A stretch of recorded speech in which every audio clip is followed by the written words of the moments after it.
Hi, my name is Charles Malki, biologist and plant expert with Ivory Organics, where we grow cool plants. And in this lesson, I'm going to share with you my 4 key citrus tree care tips. In addition to, at the end, I'm going to take you on a bonus tour to the Huntington Citrus Orchard and share with you some of the highlights there. So let's get started with discussing the value of whitewashing your citrus trees. So with lesson number 1, we're going to discuss is whitewashing, the value of whitewashing your plants to prevent first, second, and third degree burns. And the Ivory Organics products also, with the yellow line products, also offer your plants additional protection against damaging sunburn insects and rodents, registered material for use in organic agriculture. We're going to use today this pint size, one that I've already added water to. It comes in a dry form, and it has within it these 7 natural garden oils, which include castor, cinnamon, clove, garlic, peppermint, rosemary, and spearmint. And what we're going to do is use the yellow line. I'll explain to you why. The blue line product, which is known as just simply whitewash for protection against damaging summer sunburn and winter sun scald, is again oil free.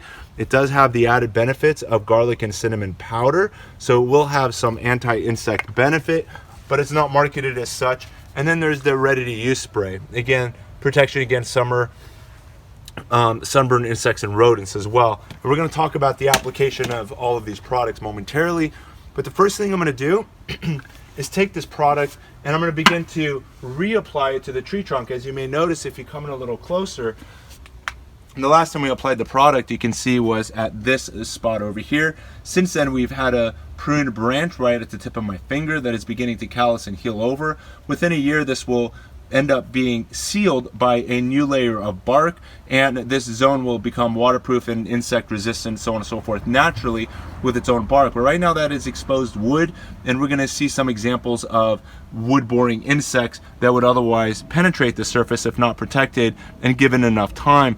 So again, this was last year's protection. We're now going to go up a little higher into the tree, as again some of this is unprotected from the summer sun, and especially in the summer, we're dealing with days that are now 14 hours long, and the temperatures are beginning to elevate. As right today, we're expecting 85. Within another month, we'll be expecting a lot of 95 and even 100-degree days. And depending on where you are in the country, that might be normal to have, a lot of days in the summer with 100. And imagine also a 14-hour long day with all that sun just burning on your tree trunk, especially your tree trunk and your lower branches, which I consider the heart of the plant. As long as that's protected, if a branch were to burn, it can recreate another branch. But if the heart of the plant is affected, that's going to shorten the longevity of the tree. It's going to shorten its life and the years of productivity you're going to get to enjoy from that plant. So before we begin, and as I begin to start applying the whitewash to the tree trunk and branches, and also the exposed pruned areas, I want to share with you a few videos where you can actually witness third-degree burns that I've seen at other gardens in the last couple of years. So check these out for just a few minutes. Underneath, look at the bark, how it's peeling. All of this is dead skin. If this was your body, this would be your skin coming on, and it goes all the way down, all of that damage. Take a look at those cracks. These are third-degree burns on a plant, and you can notice all of the damage that's happened here on the bark. And when I say third-degree burn, that means the bark has been burnt and the underlying cambium tissue is burnt, and there's nothing green here. We're like down to the wood level, and there's nothing green. This entire section of the plant has since burned. If we go into the tree, if you can stay there real quick, stay right there. If you can follow me into this part of the tree, you can notice this entire branch, the whole south-facing side of the tree, is burned. All of this is damaged. And you can take a look that there might be quite a bit of shade here as we're still here early in the morning. But if you take a look, this is the sunny side of the tree. You can still see the light that's shining all over. And it's not just sunburn. Sunburn damage would be a discoloration of the skin. Like, for example, if you're in the light, your skin may change from, whatever its color is, to more redness, which may be an indication of first-degree burns. Second-degree burn may be something more along the lines of blistering and requires several days of care and lotion and aloe vera to soothe the damage. But the third-degree burn is you've just destroyed your epidermis, which is the outer skin, as well as the underskin, and may require the need for graft. This is the case in this situation. If you take a look, there is no bark, There is no cambium tissues, which are the underlying bark tissues which transport the waters and the sugars up and down the tree. And we're now at the underlying supporting wood structure, and take a look at how bad this wood is. If you come in a little closer, you'll notice all of these holes which were created by beetles and termites and possibly other wood-boring insects.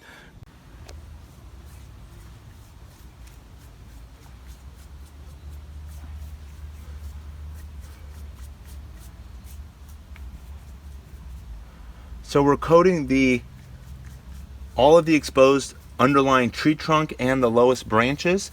The goal is the canopy up above is eventually going to create an umbrella shading and protecting the underlying branches and tree trunks so that the risk of sunburn is very little.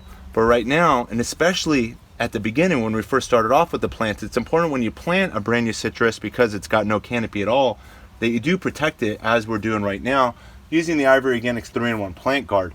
The reason I'm using the 3-in-1 and not the whitewash formula is because all of these exposed branches that are here on my tips, and the other one that we saw here together, is exposed wood, and I want to make sure that remains pest free.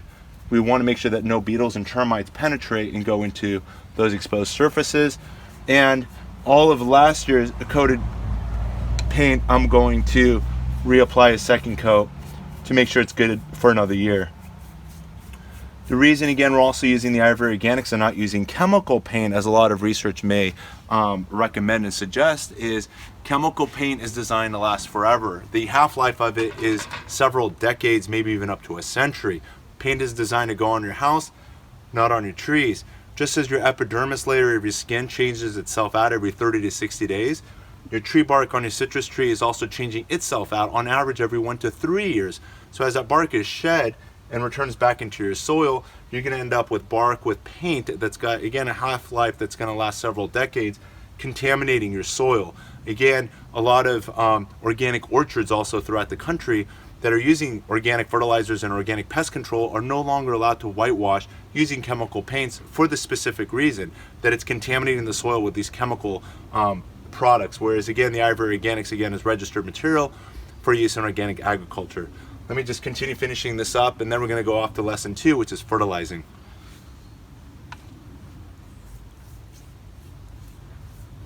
So the next step is feeding, but before you can feed your plant, you also got to weed, because otherwise the weeds are going to reap the benefits of the moisture and the minerals that are within your soil. Check out all of these weeds that we have here around the base of this orange tree over here. And this here is a semi-dwarf variety, but take a look at all of the weeds here. We got to make sure that we remove the weeds around, and again, we're removing all of the weeds to remove the competition within this root zone against the variety of orange that we've got growing right here. So plants need 6 macronutrients. Behind me are some other products that you can find on your garden shelf. All of them are lacking in providing consumers with the 6 macronutrients plants need. This here's a chart that I've pulled up from the University of Wisconsin over here. So universityofwisconsin.edu. So this chart over here explains the percentage of all of these macronutrients, which are on this side, and the micronutrients that will be found within a plant. This is based on dry content of the plants measured by milligrams per kilogram of plant tissues, and the percent over here with the highest percentage of plant tissues are made out of nitrogen, being 1.5%. So nitrogen is the highest concentration of macro element within the plant tissues. Secondly is potassium, and third is calcium. However, when you take a look at a product on your shelf, you may notice that it's got 3 numbers in a row, which stand for nitrogen, phosphorus, potassium. These are the 3 elements that you'll find within the garden product. So here's nitrogen. Phosphorus is way down here, number 1, 2, 3, 4, 5 on the list. The 5th most important macro element that plants need is phosphorus.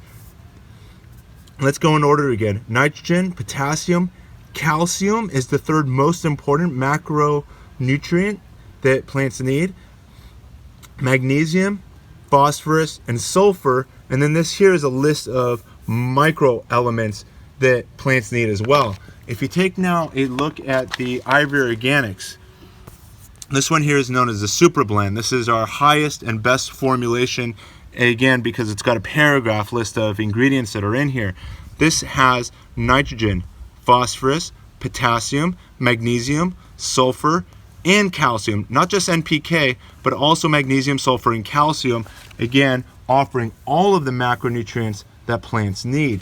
In addition, it contains the beneficial microbes and mycorrhiza to benefit your fruit trees, your vegetables, your ornamentals, roses, and flowers. It's really to support in all plant life. And if we take a look at the back here, I want to share with you when it comes to the macronutrients, you can see here's the list of all of the macronutrients, and on this side the micronutrients, which include iron, manganese, zinc, copper, and boron. So it also has a lot of micronutrients. And take a look at the derived from ingredients. Very long and exhaustive, starting with feather meal, alfalfa meal, fishbone meal, kelp meal, cottonseed meal, potassium sulfate, glacial rock dust, which is very similar if you take a look at the benefits of glacial rock dust to azomite, for those of you that use azomite within your garden. Neem cake, rock phosphate, oyster shell flour, crustacean meal, magnesium sulfate, humic acid, and fulvic acid, derivatives of compost which help with the uptake of these elements, amino acid, silica powder, zeolite powder, again compare that to azomite. And then the glomus, lots of bacteria, beneficial bacteria and beneficial mycorrhiza, again to maximize the benefits to your plants and trees and the uptakes of all of these macro and micronutrients within the soil. I get this question all the time. You viewers asking, what's wrong with my plant? I'll get emails and just different communication with what's happening to my plant, and it's pretty complicated. There's never just one answer in regards to what's happening, and it's very hard to know without being there and watching your care and practice methods. Talking about fertilizers and NPK, these are just 3 of the macronutrients, but if there's other macronutrients, if there's other micronutrients that are missing within your soil, despite perfect watering practice and mulching and all these other good practices you may be doing, if your plant is lacking in one way, that's going to result in deficiencies that are going to affect the growth habit. It's going to affect the nutrition, quality, and value of your harvest, even your yields. Again, if the soil doesn't have all of the elements necessary to support maximum harvest. Let me share with you some of the benefits of having, I like calling NPK MGSCA, being your nitrogen, phosphorus, potassium, magnesium, sulfur, and calcium. And now let's just quickly take a look at this list. Check these out. So nitrogen is responsible for facilitating green growth and needing chlorophyll, the engines that make the life-giving sugars energy of the plant, also used for the building blocks, amino acids used in constructing proteins. Phosphorus facilitates flower and fruit, as most of us know, but it's also highly important in root development. It aids plants during times of environmental stresses, found in the DNA and RNA of the plant, found in the energy molecules. Both phosphorus and potassium help plants with the extremes of summer as well as winter. So remember the value of phosphorus and potassium in that respect. Potassium provides the plant with disease resistance and water regulation. The stomata are the pores within the leaf that regulate the influx of moisture within the plant. So again, another highly important element if you're in a hot zone. Reduces risk of damage during extreme heats and freezes. Magnesium keeps plants healthy and green. So if you're looking for a green plant, it's not just nitrogen, but also magnesium, and we're going to see sulfur next. Required in making of the chlorophyll molecule. Sulfur also contributes towards keeping plants healthy and green. This element is needed in the making of amino acids, proteins, vitamins, and so much more. Calcium, again, the third most important macronutrient, is used in the development of plant cell walls. So all of the plant construction and engineering, all of those cells require calcium in those cell walls. They help transport nutrients through the plant and facilitates metabolic cycles, including photosynthesis. So a lot of benefits for each of those macronutrients. Before we go any further, let me quickly share with you, we just talked about the super blend, Ivory Organics. Let's also discuss the premium blend, which is the green star with the extra calcium. Let me share with you what these ingredients look like. So if we take a look at the NPKs, this has a lower NPK value of 2%, 4% phosphorus, 4% potassium, 1% magnesium, 2% sulfur. with a very high calcium percentage. Again, also contains the beneficial microbes and mycorrhiza. And let's take a look at the ingredients. You can see that it's a lot shorter. It's only 2 lines compared to the, let's see how many lines we have on the Super Blend.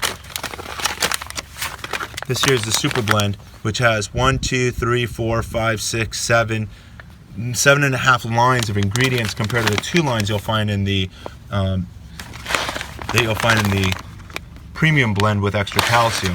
But let's take a look at these ingredients real quick together. Feather meal, bird guano, calcium sulfate, calcium rock phosphate, molasses, alfalfa meal, fishbone meal, kelp meal, cottonseed meal, potassium sulfate, glacial rock dust, neem cake meal, and it has 1% of the 6 macros super blend as well. So 1% of the super blend is in the premium blend fertilizer. So I just wanted to make that point. And now let me share with you the benefits of using an organic fertilizer over using a chemical fertilizer. A lot of you asked the question also about, what does it really matter if I'm using a chemical versus organic fertilizer? Chemical fertilizers offer a lot of those NPK, those nitrogen, phosphorus, potassium to your plant a lot faster because it's in chemical form. As soon as you water it, those elements are in the soil and the plants can uptake it. However, there's a lot of disadvantages to using a chemical fertilizer within your garden. The main ones that come to mind is, one, being that it is so readily soluble, is that it can wash away and leach through the soil very easily. There's some research to support that somewhere between 50 to 75% of your chemical fertilizers leach through the soil, winding up in your storm drains, lakes, rivers, streams, and ultimately the ocean. So that's number 1, it leaches. 2 is that it can harm your soil biology. If you're looking to do things organically and you want to support the earthworms and you want to support the beneficial mycorrhiza and beneficial bacteria, then you need to be using an organic fertilizer. The chemical stuff will actually reduce the populations of the beneficial organisms within your soil. And another important consideration is the soil structure is also affected, and the salinity is another 4th one that comes to mind as well. But let's take a look at this article published by this company over here called Enviro Ingenuity. And they talk specifically about the differences between synthetic versus organic fertilizers by Jerry Gosh. And if we look here, it talks about chemical fertilizers add nutrients to the soil, but they don't add anything else. And this here is an important paragraph. I'll just read it quickly. Plants need more than just nutrients to survive. They also need organic matter and living organisms. Synthetic fertilizers do not support microbiological life in the soil. The application of a synthetic fertilizer usually kills a significant percentage of the beneficial microorganisms. These tiny creatures are responsible for a breakdown organic matter into a stable amendment for improving soil quality and fertility. Some convert nitrogen from the air into a plant usable form. And this here are some bullet points I want to share with you over here about limitations of chemical fertilizers. Chemical fertilizers do not contain micronutrients. Synthetic fertilizers do not support microbiological life in the soil. Chemical fertilizers do not add organic content to the soil. Synthetic chemicals can easily be over-applied and can burn roots or create toxic concentration of salts. Chemical fertilizers can release nutrients too quickly, creating a great deal of top growth before the roots are able to catch up. This kind of growth often leads to weaker and disease-prone plants with less fruiting.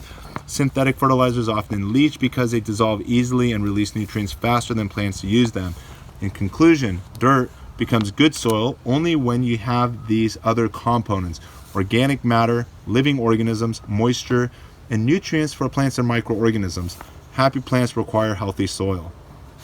So now we're going to add the fertilizer to the base of this citrus tree. Let me share with you the 3 applications of using the 6 Macros Plus fertilizer. If you take a look here on the back, you can see that the application can either be used as soil directions, as this is a granular fertilizer, but you can also use this as a foliar feed nutritional spray up to 4 times a year by basically taking a tablespoon of the Ivory Organic 6 Macros to a gallon of water, allowing it to sit for an hour and then using it. And you can also use it as a compost tea supplement as well, being it's got so much beneficial mycorrhizal fungus as well as beneficial bacteria to help make a really superior compost tea as well. But what we're going to do now is simply use it in the granular form around the base of the tree, which is one of the easiest ways to use the product. If you take a look in here, you can see what the product looks like. And I'm simply going to take my tablespoon and I'm just going to scatter a few tablespoons around the base of the tree like so.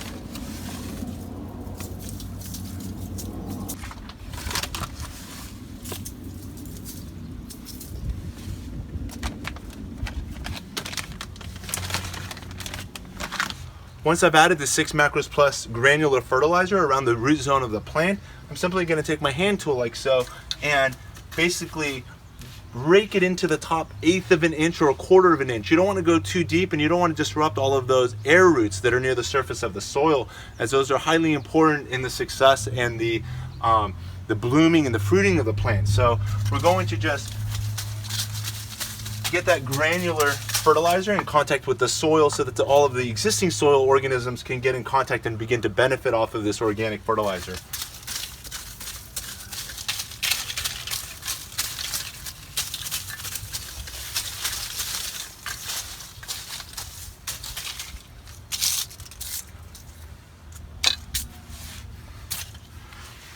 Another important lesson I want to share with you while we're still on the feeding stage is the value of, as some of you may have heard of, worm gold, worm castings, and the value that adding worm castings to your soil can have to any of your plants. Specifically, it offers disease resistance, and it also offers pest resistance against aphids and other chewing insects that may be upon your plant.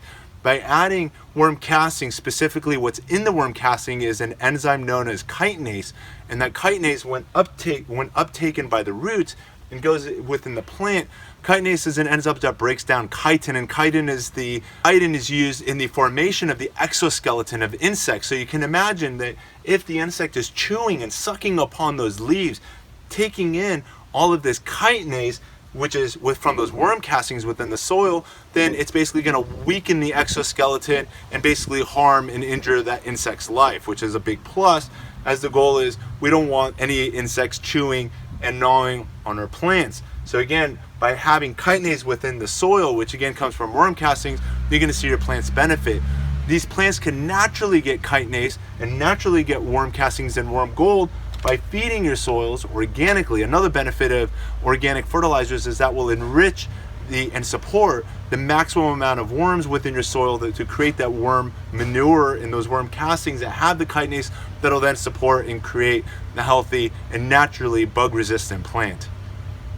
So we've just talked about first whitewash, second feeding. Now we're going to discuss mulching. This is my third most important tip for citrus tree care. And this mulch I picked up from the Griffith Park here in Los Angeles, and they offer the mulch for free through all of the trees within the city that naturally die through age or fallen limbs within communities. All of that wood material is taken back and ground up to create some excellent fine mulch, and it's offered for free. Can't beat that. What we're going to do now is basically add a layer of mulch around the plant. And believe it or not, there is such a thing as adding too much mulch, as you don't want to also smother and drown those roots from getting to the air. As we mentioned, those air roots that are near the surface are some of the most important roots. And in general, when you're caring for your plants, you got to visualize that it's in the top 18 inches to maybe 24 inches that most of the roots and most of the value of the entire root system exists. No matter how big or how large your plant is, it's that top couple of feet of soil, or really that top 18 inches of soil, that's most important. So all of your care is happening right there in that top inch, and as you continuously water, all of the value you're adding, whether it's your fertilizer, your mulching, whatever you end up doing, within that top inch of layer is basically going to offer the benefits to the entire system of the plant, from the tip of the highest leaves to the deepest roots. Again, it's all on the surface. That's all we're playing with. So what we're going to do now is we're going to add a 2 to 3 inch layer of wood chips around the root zone. You may notice that I've had some wood chips and there's some leaf litter here from the years past. When I say years past, this plant's been here for about 2 years now, and I haven't added wood chips in about a year. So I'm basically adding another fresh layer of wood chips, as again, these wood chips are going to break down and add further life to the soil. So we're going to add a 2 to 3 inch layer of wood chips now around the tree.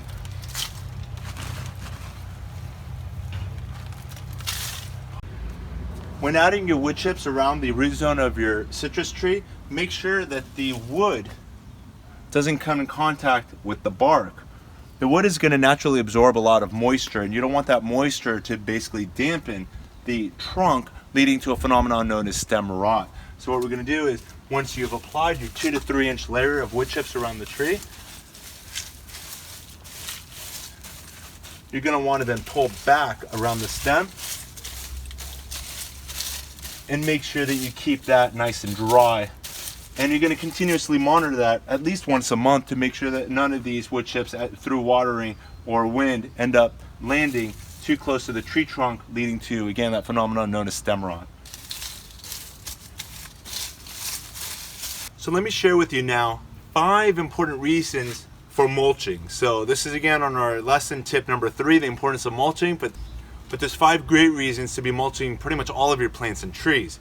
The first one is it basically insulates the plants during the extremes of summer as well as the coldest days of winter. What you're doing is you've pretty much created a blanket of insulation. I don't want to say warmth.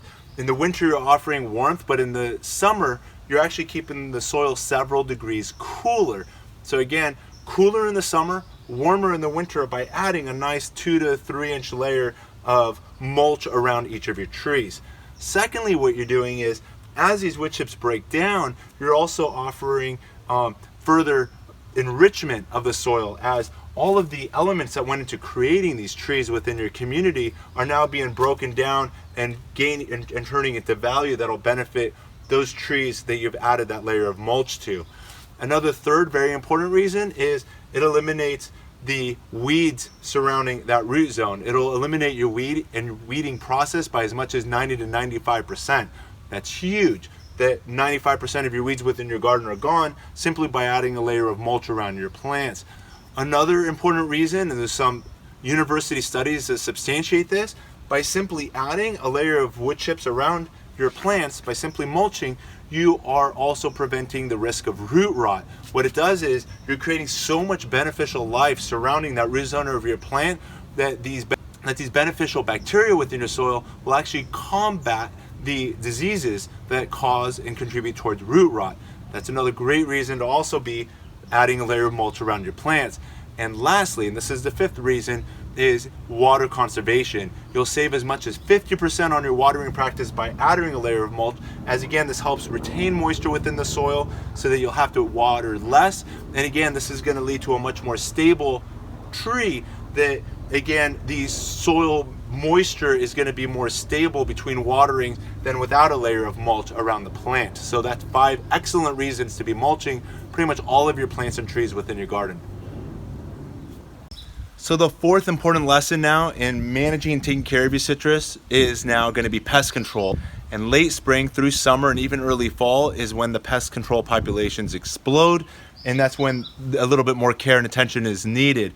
If you take a look over here, you'll notice that there's a lot of leaf curl happening, and this is from a lot of sucking insects that are in here, in addition to aphids, some mealybugs. I mean, there's a whole bunch of things within there that are leading and contributing towards all of this citrus curl. Other things that we're going to experience pretty soon is going to also be leaf miners, which are basically these pests that'll tunnel through the leaves, and we've done a lot of educational lessons on controlling leaf miners as well as also talking about citrus greening. So I'll put some of those links to those videos towards the end of this video so you can follow and watch some of those advice. But generally, what I want to share with you is when you go to use your horticultural sprays for controlling these pests, you got to be careful when applying oils to your plants. As it reads over here, it says right here on point number 1, do not apply when the temperature is greater than 90 degrees Fahrenheit or less than 40 degrees Fahrenheit. And the reason is, once you add the oils to the leaf tissues, what's going to happen is going to increase the temperature and can lead to leaf burn. What I've done over here, and I can actually take what I've done is I've used this particular product to create my organic bug spray oil, and what we can do is we can simply now spray it like so to hopefully get those pests under control, and hopefully with the next flush of growth it won't be affected as bad. If you come around now to this side, I'm hoping you can see how oily these leaves are. This was applied about 15 minutes ago, and you can see how oily these surfaces are. And today's going to be about an 85-degree day, so very close to 90. It looks like there's already a little bit of burn action happening here on the leaf as well. And if you come back here, I just want to show you a leaf that has not been sprayed, so you can see that it's a lot more dull naturally. What I want to share with you here is that when adding a horticultural oil spray, whether it's a product such as this or neem oil or any other type of oil-based products, it's important to then cool off your plants using the IV Organics whitewash, and it could be either the 3-in-1 or it could also be the whitewash formula. What we have here that would be an easy fix is to use the Ivory Organics 3-in-1 Plant Guard ready to use spray. This one here already comes ready to go, and it has the added benefits of castor, garlic, and cinnamon, and these are not in the oil form, so it wouldn't be as if you're adding more oils to your plant, and we can simply shake it and spray it like so, and you're going to watch and see what's going to happen now. If you take a look at these leaves, you can see we've now just created an organic sunblock protection to the entire leaf to now keep the leaf several degrees cooler so that they don't burn with all of those oils on it. My recommendation would be, if you're going to use a horticultural spray, is to make sure you use the horticultural spray towards the end of the day after the risk of bees are gone. You would apply it to your plants, coat it and drench the entire leaf surfaces front and back, and then the following morning before the afternoon hottest part of the day, you would then go and then now spray your entire plants with the Ivory Organics, either 3-in-1 or the whitewash formula. And let me share with you that both of these cans, if you take a look at the back of them, also have a value as a foliar spray as well. As a brush on, you're simply going to fill up the can with water. As a foliar spray, you're going to add, it says over here, 1 to 2 teaspoons of the prepared brush on solution per gallon of water. This would be a very dilute foliar spray, or you can also use it as a tree paste, ideal for your grafting and other wounded tree branches, or if you got any beetle holes you want to patch. A tree paste may work best by using 2 ounces of water to the contents, and you'll have about a third of a can of product doing that. And that's what we created over here. We basically took about a tablespoon or a teaspoon or two of the 3-in-1 to this spray bottle to create our own whitewash formula that you can use to protect your plants as well. So I just wanted to share that with you as well. The breakdown and the application, just to let you know, is 1 pint can make up to 5 gallons of foliar spray. So with the powder that is within here, you can break it down to about 1/5 of that bag to a gallon, or if you need a half a gallon, and then 1/10 of the bag, and so forth. And if you don't need the oils, save the oils for a project where you need that additional added repellent protection against insects and rodents. I hope you've enjoyed all of these lessons that we've discussed. Again, one starting with the importance of whitewashing your plants. We even used it on your tree trunks, your branches, and even as a foliar spray, something you would never do with chemical paint. So 1, whitewash. 2, we discussed the importance of feeding, and we did the NPK, MGSCA, all of the macronutrients plants need in the Ivory Organic 6 macros fertilizers. Thirdly, we discussed the importance of mulching around your plants and basically protecting that entire root zone. And lastly, we discussed the importance of using horticultural oils with the added benefits of using the Ivory Organics whitewash formulas or the 3-in-1 formulas to cool off your plants following any application of the horticultural sprays. So after feeding your plants, it's very important to then water them. You're watering them not only to water the tree, but you're also watering the soil microbiology, which again includes the earthworms and the beneficial bacteria and beneficial fungus. They too need water to thrive, and the goal when watering is to make sure that you keep the soil dry between waterings, but never bone dry. So you got to try to hopefully discover that line. If you got to use a water meter or other tools to learn when that time is. So the goal is to get that balance right with, again, making sure you get that watering schedule right where the soil is relatively dry between watering, but that you never truly stress out not just the tree, but also that soil microbiology as well. If you have an educational video you'd like to share with us in regards to how you've used the Ivory Organics products within your garden, please email us at info@ivorganics.com, or on your social media, simply use the hashtag IVOrganic. If you found this video informative and educational, please give us a thumbs up, and most important, by subscribing below and hitting that push bell notification, you'll be connected to all of our educational gardening videos as they become published. Thanks again for watching, and happy gardening. I'm now going to share with you this bonus clip that I took at the Huntington Citrus Orchard. I hope you enjoy this. So here we are in an orange orchard of standard sized trees. These trees measure, my reach is about 8 feet. I'd say they're about 16 to 20 feet, and not much more than 20 feet behind me I want you to notice the mushroom shape of each of these trees, as they have canopies that are shading the underlying tree trunk and branches towards the ground. However, some of them have more sparse canopies, and there's going to be underlying damage as a result of that. Let me share with you first a good canopy compared to one that's actually struggling and going to result in damage to the underlying tree trunk and branches. Follow me. So here we are. Looks like a pretty nice, successful, productive, standard size orange tree behind me. But in fact, this tree is struggling in so many different ways. Let me share with you, coming a little closer here.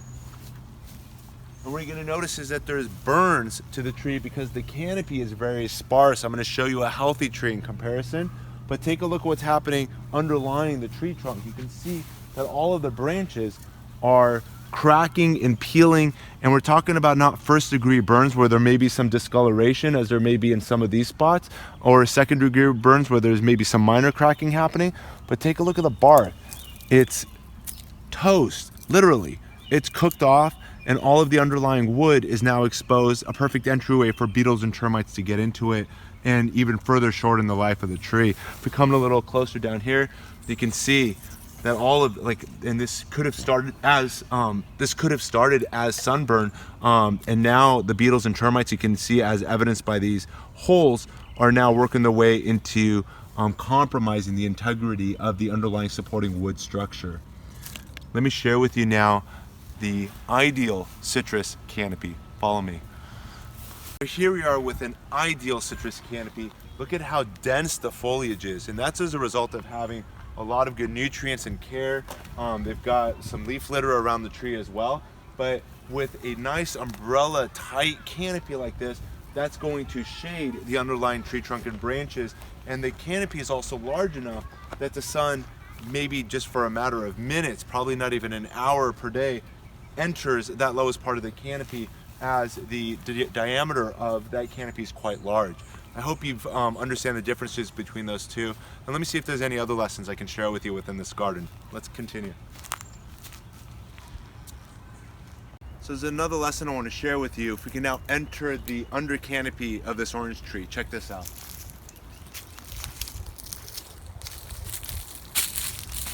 If you come in a little closer, you'll notice that there's a lot of pruned branches. This one here, a little newer. As you can see, the callus tissue over here is beginning to heal over the older wood. And then if you come over here, this was probably pruned, I would say, at least 5 to 8 years ago, as the wound, which is the underlying wood, is just about to heal over. I would say in about another 5 or 10 more years, this wound will heal over, and it'll actually have an outer bark protecting it and keeping the underlying wood waterproof in essence. If you come in a little bit higher, there's one other pruned branch over here, and this one was also pruned, I'd say, about 5 to 8 years ago. And if you take a look more carefully, I'm going to have you zoom in, you'll notice that there's some holes right at the tip of my finger, and those are holes caused and created by beetles and termites. You may have seen that ant come out of the hole as well, as it's beginning to colonize within the heart, within the wood of the tree behind there. And again, this would be another reason to protect it and coat it with the Ivory Organics products to keep beetles and termites from further weakening the integrity of the supporting wood structure that's behind it. So I hope you understand this lesson that I was trying to make clear in regards to pruning it. The other thing I want to share with you as well is you wouldn't go over it with a latex paint or a tar-based product, as that would trap moisture on top of this wood.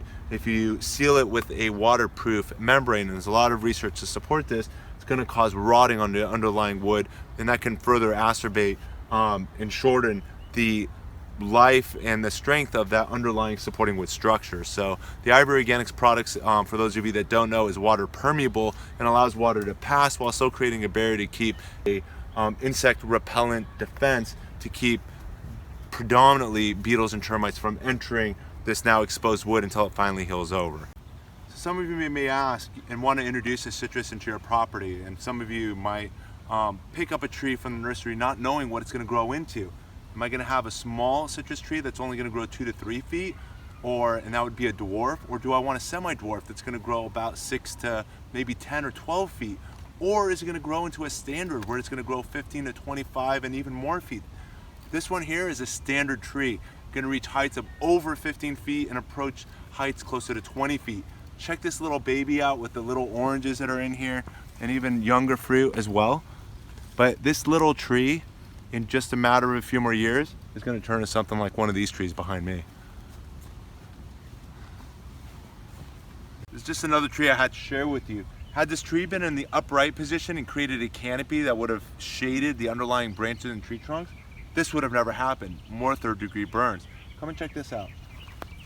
If you take a look at the tree, there's no bark. It's basically all of this wood. There's a little lizard behind us. But all of this bark is exposed, so every time it rains, all this wood is absorbing moisture, exposing itself to further termite and beetle attack, which will eventually compromise the integrity and the strength of the tree. This here is all exposed to the sun. This is the sunny side. If we take a look behind it, there's no damage to the tree trunk. And let's actually make that lesson real quick. If you want to come around.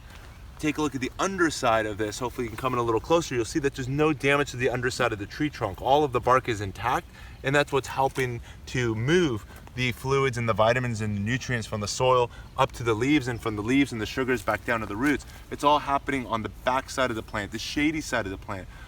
So that's another reason for whitewashing your plants, to protect your plants from the environmental stresses. And here is an example where the sun is causing damage because of overexposure. Typically, again, like I said just shortly, was if this tree was in an upright position, the upper leaves would have taken the brunt of the force and the stress from the sun, while keeping the underlying tree trunk that's got to stay with us for many decades, the whole life of the tree. And the stress of the sun would be on the leaves, where they'll make the sugars, and the leaves would be renewed every year with the recreation and development of leaves.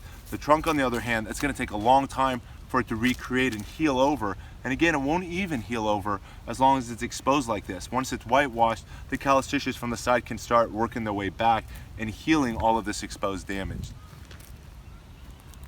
If you found this video informative and educational, please give us a thumbs up, and most important, by subscribing below and hitting that push bell notification, you'll be connected to all of our educational gardening videos as they become published. Thanks again for watching, and happy gardening.